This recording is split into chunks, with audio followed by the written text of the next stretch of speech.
Hey, what's up my friends? Grant Baldwin here from the Speaker Lab. Welcome back to another speech breakdown where today we're going to be taking one of the more popular, I think maybe even one of the original TED Talks from a gentleman by the name of Sir Ken Robinson, where he's going to be telling us all about whether or not schools kill creativity. So there's a decent chance you've seen this before. This has been a highly requested video for us to break down and review here on the channel, so excited to get into it.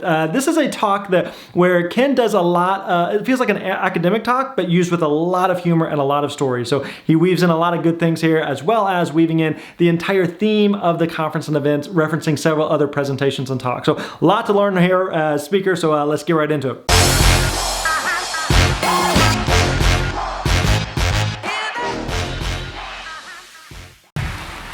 How are you?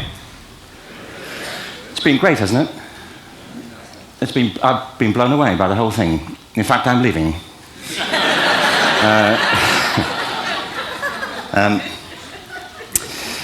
There have been three themes, haven't there, running through the conference? Now, one of the things you notice here, this is an old school TED Talk from over a decade ago. And you can see there on the background, you have what I believe is the founder, I think it's Chris Anderson, who is sitting on stage while different speakers are presenting. Typically, I'm not a fan of this. You typically don't want anyone on the stage with you because it's easy for them to be some type of distraction. Now, there's going to be situations like this where maybe they insist on it, or maybe at like a graduation, you're going to have the administration or faculty or someone who's a bunch of kind of dignitaries, so to speak, that are sitting behind you or around you. As much as possible, you really want to avoid that. Like for me, I personally prefer that the stage is completely empty. I don't want anybody up there. I don't want anyone behind me. I don't know what they're doing. So you really, if at all possible, you don't want anybody else on stage with you when you're presenting. Which are relevant to what I want to talk about. One is the extraordinary evidence of human creativity in all of the presentations that we've had and in all the people here. Just the variety of it and the range of it. The second is that it's put us in a place where we have no idea what's going to happen in terms of the future. No idea how this may play out. Now, I like what he's doing here in terms of opening the talk. Now, if you are speaking at a conference or an event where there's going to be multiple speakers, and let's say that you are one of the later speakers, let's say you're the closing keynote speaker, it's a good thing, or it can work very effectively, to either open with your talk with this or to include it at some point, but basically referencing other talks that have happened within the event. Now, that also requires that you have attended those other talks, you're familiar with them, and you know how they all connect together. So anytime a speaker or presenter can take a talk that's already happened at an event or talks that have happened at an event and be able to connect the dots and kind of put a bow on everything, especially if you're a closing speaker, is a good way to really bring some what's the word I'm looking for there? Some consistency there throughout the entire, kind of a theme, or weaving something throughout the entire event and showing how it all connects, or kind of what are the common thread that you've seen throughout the type of the entire conference or event. I have an interest in education. Actually, what I find is everybody has an interest in education. Don't you? So see what he did there is, again, he started with kind of, let's connect the dots with the conference, and here's some things that I've seen in common, right? And kind of getting everybody like, oh yeah, I see that, I get that. And now he's making the transition to education and talking about the topic. So he's probably from here on is probably presentation and material that he's given before. But he made that simple little segue there to transition into this part of the content. I find this very interesting. If you're at a dinner party and you say you work in education, actually you're not often at dinner parties, frankly. It's a good joke. If you work in education, you're not asked, and you're never asked back, curiously. That's I think that strikes me. But if you are, and you say to somebody, they say, what do you... Now, he did something there that was that's called tags within comedy. And so this is where you kind of have a punchline, and you have kind of like another line, and then a third line, and each one kind of has a laugh to it, right? And each one kind of has its own little beat, almost. And so this kind of what he did there is he kind of made the initial joke, let the laughter die down, and then landed another tag, and then let it die, and then landed another one there, right? So it kind of has this, a lot of times comedians like to work in threes, and so kind of three different distinct things there. Now, sometimes this can be done very strategically, and sometimes it's just kind of him kind of ad-libbing and kind of carrying it on. Now, the danger, though, is that if you do this too much, then it starts to drag on, and the funniest part was at the beginning, and then it kind of goes downhill from there. So you don't want it to drag on too long where someone's like, okay, we get it, you've milked this for all it's worth, you need to move on. So what he did there, just in threes, that worked well. and you say you work in education, you can see the blood run from their face. They think, oh my God, why me? It's my one night out all week. Did you notice there as well, whenever it comes to you say something that didn't necessarily get the laugh that you wanted, the speaker can sometimes initiate that laughter. So he said something that nobody really responded to, he kind of snickered, and it gave the audience permission to laugh, and that's when he got some laughter there from the audience. It's because they didn't really know, is this serious, or this is kind of funny but not that funny, but him laughing kind of triggers almost like a permission giving. And so one of the things to remember from a speaking perspective is remember that you hold the power over the room. Okay, and I don't mean that in like a maniacal way of you're trying to control the room in any way, but meaning that you set the temperature. So if something, remember that the audience takes their cues from you. So if something is funny and you kind of trigger that, then it can create a humorous reaction from the audience. If something, let's say something uncomfortable or weird happens in the room, the audience takes their cues from you. So if you don't find it weird or uncomfortable or awkward, they're not going to either. So this is again a situation where he kind of sets the tone, and his kind of personal snickering causes the rest of the audience to react accordingly. I have a big interest in education, and I think we all do. We have a huge vested interest in it, partly because it's education that's meant to take us into this future that we can't grasp. If you think of it, children starting school this year will be retiring in 2065. Nobody has a clue, despite all the expertise that's been on parade for the past 4 days, what the world will look like in 5 years' time. And yet we're meant to be educating them for it. So the unpredictability, I think, is extraordinary. And the third part of this is that we've all agreed, nonetheless, on the really extraordinary capacities that children have, their capacities for innovation. I mean, Serena last night was a marvel, wasn't she? Just seeing what she could do.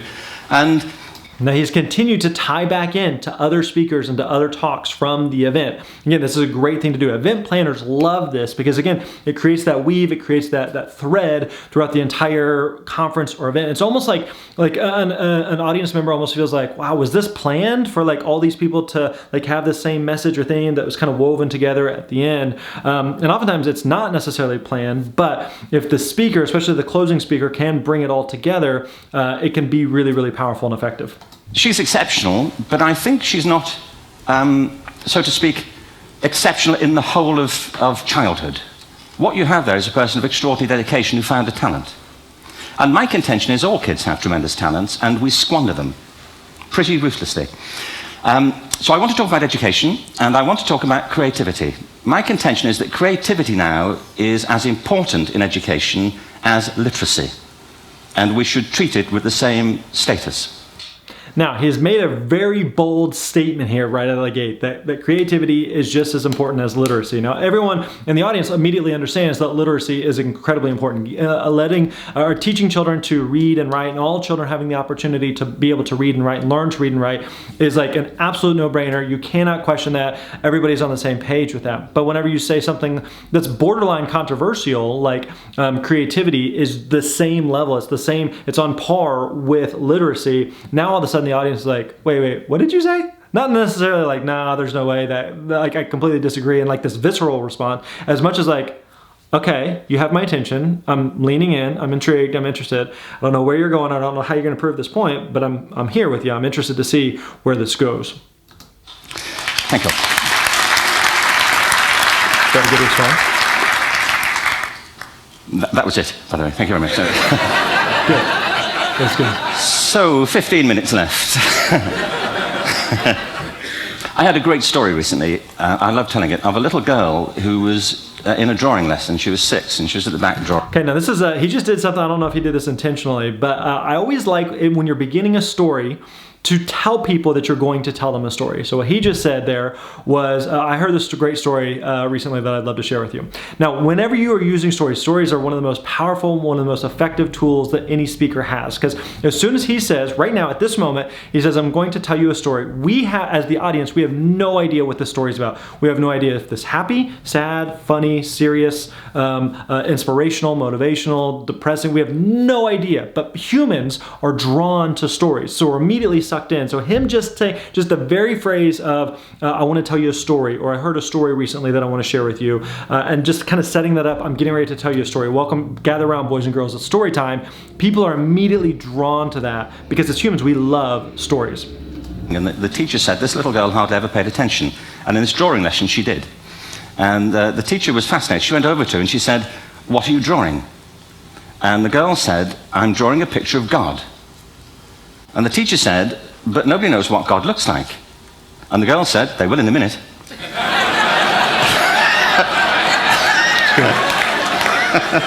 Okay.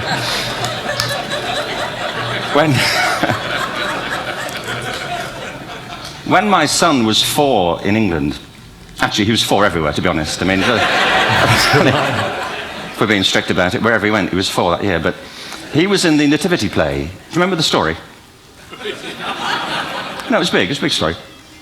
Mel Gibson did the sequel. You may have seen it. I don't know. It was Nativity 2.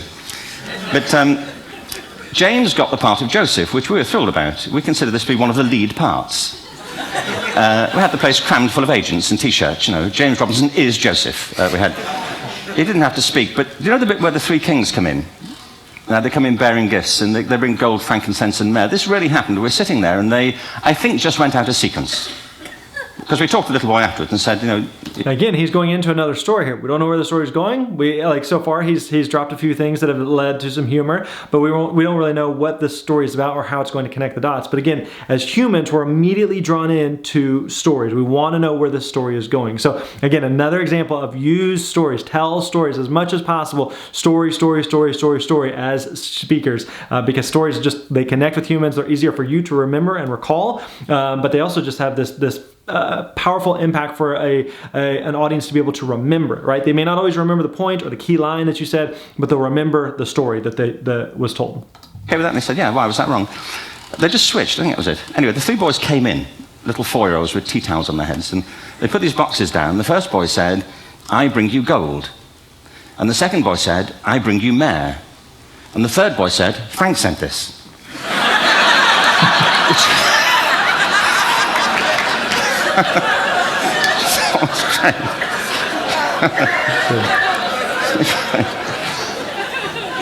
What these things have in common is that kids will take a chance.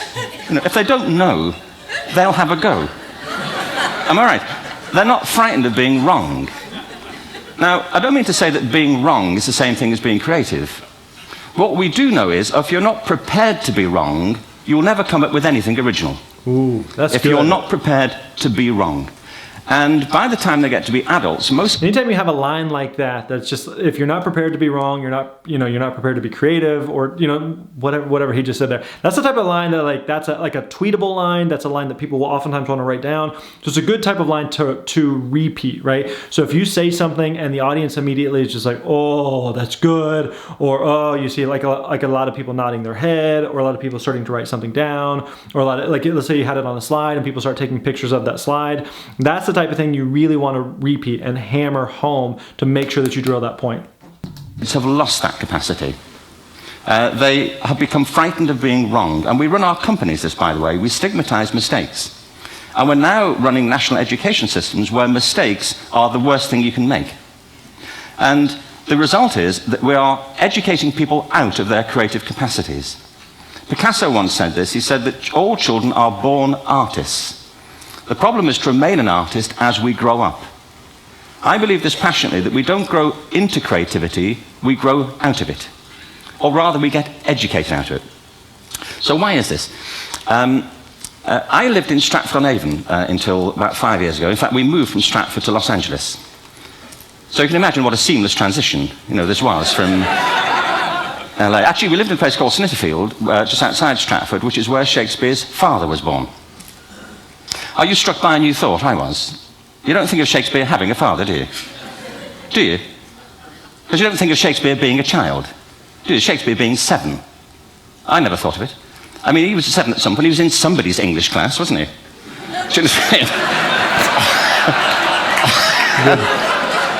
Again, that was another example of where the audience, probably kind of snickered, but then he started laughing, and that cues the audience that they could laugh too. How annoying would that be? You know?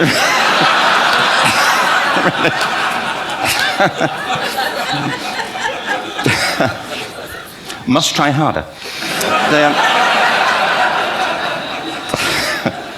Being sent to bed by his dad, to Shakespeare, go to bed now, to William Shakespeare, and put the pencil down, and stop speaking like that.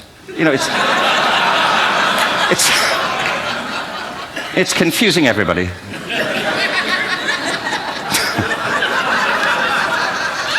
Anyway, now that whole little Shakespeare bit, it felt like it seemed like just kind of this random thought he had, or kind of this little random just throwaway idea. But really, when you think about it, this does connect in with Shakespeare, this person that we think of as this amazing, poet or screenwriter, or however you best describe him, or author. He is talking about like his creativity came from as a child, right? And so if that was squandered, if that was looked down upon when Shakespeare was a child, then he may have missed out on the Shakespeare that we know of or think of today. 21 now, and my daughter's 16. He didn't want to come to Los Angeles. He loved it, but he had a girlfriend in England. This was the love of his life, Sarah. He'd known her for a month. Mind you, they'd had their 4th anniversary, because it's a long time when you're 16. Anyway, he was really upset on the plane. He said, "I'll never find another girl like Sarah." And we were rather pleased about that, frankly, because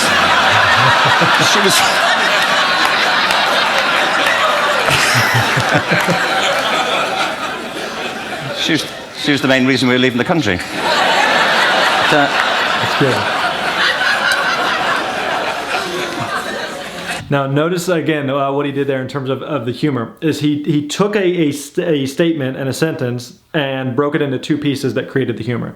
So he said, "And we were rather pleased by that," and then pause and let the humor and let the laughter go.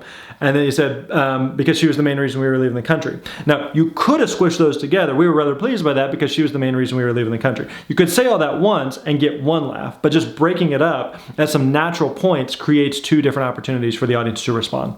But something strikes you when you move to America and when you travel around the world. Every education system on earth has the same hierarchy of subjects. Everyone, doesn't matter where you go. You think it would be otherwise, but it isn't. At the top are mathematics and languages, then the humanities, and at the bottom are the arts, everywhere on earth. And in pretty much every system too, there's a hierarchy within the arts. Art and music are normally given a higher status in schools than drama and dance. There isn't an education system on the planet that teaches dance every day to children the way we teach them mathematics. Why? Why not? I think this is rather important. I think maths is very important, but so is dance. Children dance all the time if they're allowed to. We all do. We all have bodies, don't we?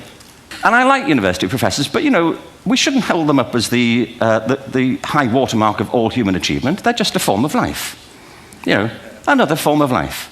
But they're rather curious, and I say this out of affection for them. There's something curious about professors. In my experience, not all of them, but typically, they live in their heads.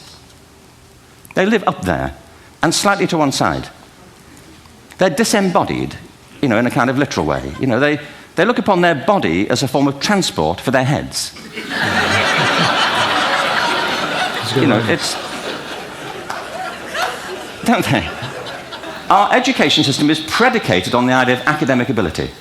And there's a reason. The whole system was invented around the world. There were no public systems of education really before the 19th century. They all came into being to meet the needs of industrialism. If you think of it, the whole system of public education around the world is a protracted process of university entrance.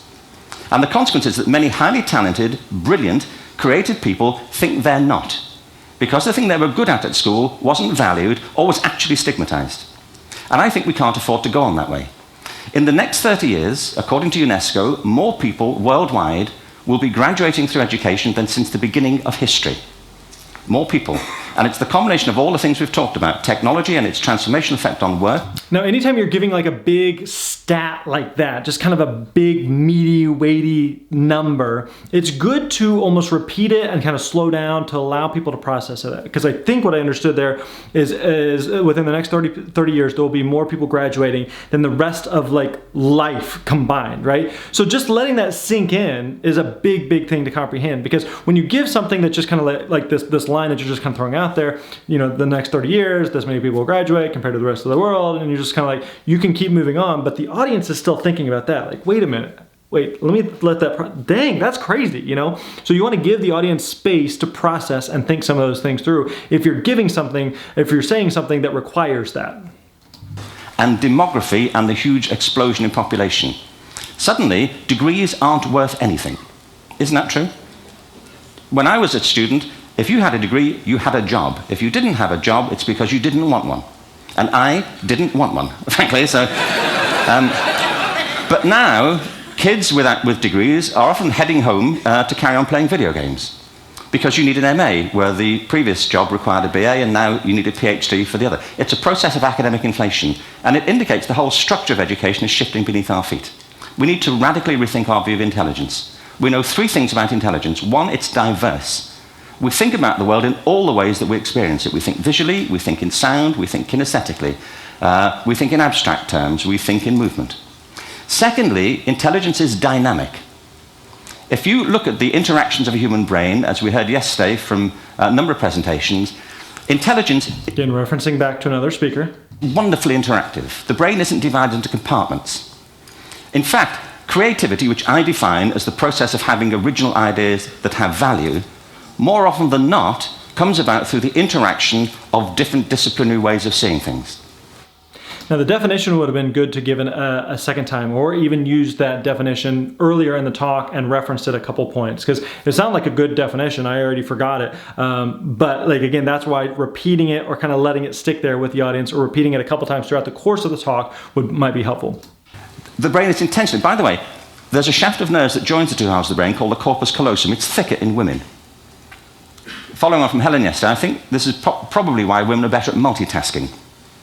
Because you are, aren't you? There's a raft of research, but I know it from my personal life. If my wife is cooking a meal at home, which is not often, thankfully, but if she's doing... Good pause. No, she's good at something. It's the pause there that creates the humor, right? Thankfully, my wife doesn't cook many. Pause, snicker, thankfully. And that's the thing that gets the reaction, but it's the pause that kind of builds that creates the tension that then delivers the bigger reaction. But if she's cooking, she's dealing with people on the phone, she's talking to the kids, she's painting the ceiling, she's doing open heart surgery over here. If I'm cooking, the door is shut, the kids are out, the phone's on the hook. If she comes in, I get annoyed. I say, Terry, please, I'm trying to fry an egg in here.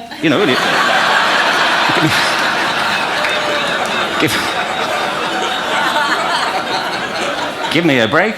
Now let's point out something else here. 2 things that I've noticed. One is that this talk about teaching about, do schools kill creativity and the idea of creativity and literacy. This could be viewed, and he's coming from a college professor background. This could easily be viewed as more of an academic, kind of meaty, heady type of talk. But you can see he has really infused a lot of humor in this. So I think sometimes we feel like this type of talk or this type of message that I'm trying to deliver, it has to be done more seriously, or it has to be done more stoically in order to get the point across. But he has used a significant amount of humor here. The audience has been very engaged, has been very entertained as well, but that entertainment has earned the engagement to keep them paying attention for where he's going. The other thing that I noticed is typically I like a speaker to move around the stage. And as far as I can tell, we've had more kind of a tight shot of his head, so it's a bit hard to know. But I don't think he's moved at all. I think he came out, he planted, and he's stayed there as far as I know. And again, I personally, I would get bored and anxious. I need to move around a lot more.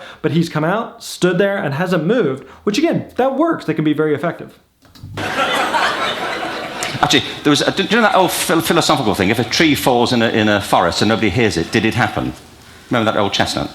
I saw a great T-shirt recently which said, if a man speaks his mind in a forest and no woman hears him, is he still wrong?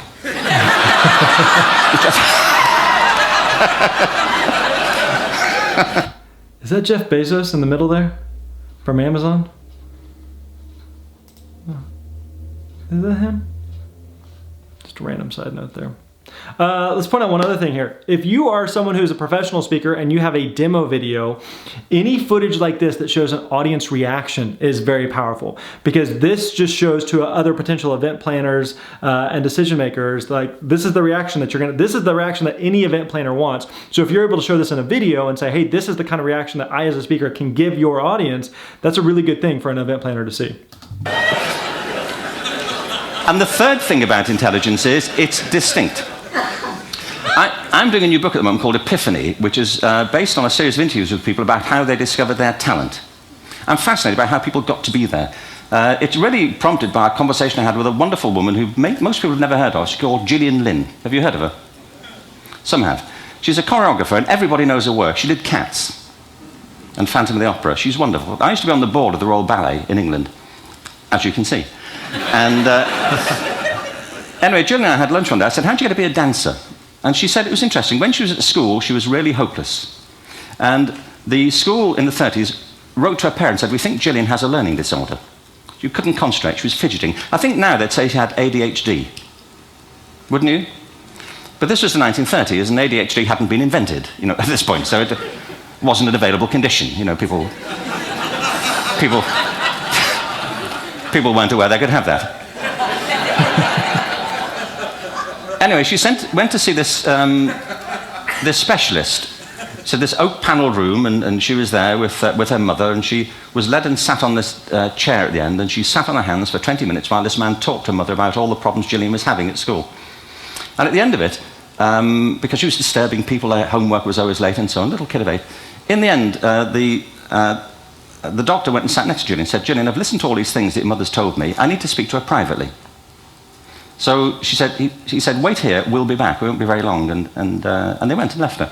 But as they went out the room, he turned on the radio that was sitting on his desk. And when they got out the room, he said to her mother, just stand and watch her. And the minute they left the room, she said she was on her feet, moving to the music. And they watched for a few minutes, and he turned to her mother, and he said, Mrs. Lynn, Gillian isn't sick, she's a dancer. Take her to a dance school. I said, what happened? He said, she did. I can't tell you how wonderful it was. We walked in this room, and it was full of people like me. People who couldn't sit still. People who had to move to think. They did ballet, they did tap, they did jazz, they did modern, they did contemporary. She was eventually auditioned for the Royal Ballet School. She became a soloist. She had a wonderful career at the Royal Ballet. She eventually graduated from the Royal Ballet School, found her own company, the Gillian Dance Company, met Andrew Lloyd Webber. She's been responsible for some of the most successful musical theatre productions in history. She's given pleasure to millions, and she's a multi-millionaire. Somebody else might have put her on medication and told her to calm down. Now, I think... Good.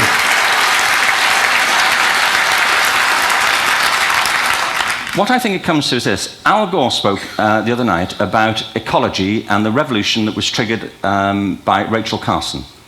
Again, referencing another speaker from the event. It's done a great job continuing to tie back in and continuing to weave this together. I believe our only hope for the future is to adopt a new conception of human ecology, one in which we start to reconstitute our conception of the richness of human capacity. Our education system has mined our minds in the way that we strip mined the earth for a particular commodity. We have to rethink the fundamental principles on which we're educating our children. There was a wonderful quote by Jonas Salk, who said, if all the insects were to disappear from the earth, within 50 years, all life on earth would end. If all human beings disappeared from the earth, within 50 years, all forms of life would flourish. And he's right. What TED celebrates is the gift of the human imagination. We have to be careful now that we use this gift wisely and that we avert some of the scenarios that we've talked about. And the only way we'll do it is by seeing our creative capacities for the richness they are and seeing our children for the hope that they are. And our task is to educate their whole being so they can face this future. By the way, we may not see this future, but they will. And our job is to help them make something of it. Thank you very much. Good. Bravo. Here, here. Thanks. All right, there you go. Hope you enjoyed that speech breakdown of Sir Ken Robinson's TED Talk all about whether or not schools kill creativity. Makes a valid point. A lot to think on, a lot to chew on there. So hey, as always, if you like this and you want to see more videos like this, make sure you comment in the comments below. Let us know if there's a talk or presentation that you would like for us to review. Also, make sure that you like and subscribe to the channel. All right, we don't want you to miss out on any of the videos we got coming. We got a lot of videos ready to go, so we'd love to hear from you on what other ones you would like to see from us. All right, we'll catch you next time, my friend. You're awesome.